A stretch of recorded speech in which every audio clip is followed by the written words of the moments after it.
ভালো থাকার জন্য ভালোবাসে সে কারণে অকারণে হারিয়ে যেতেই পারে, আর যে ভালো রাখার জন্য ভালোবাসে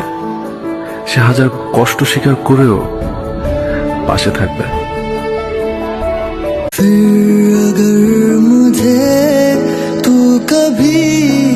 ना मिले, हम सफर मेरा तू बने ना बने,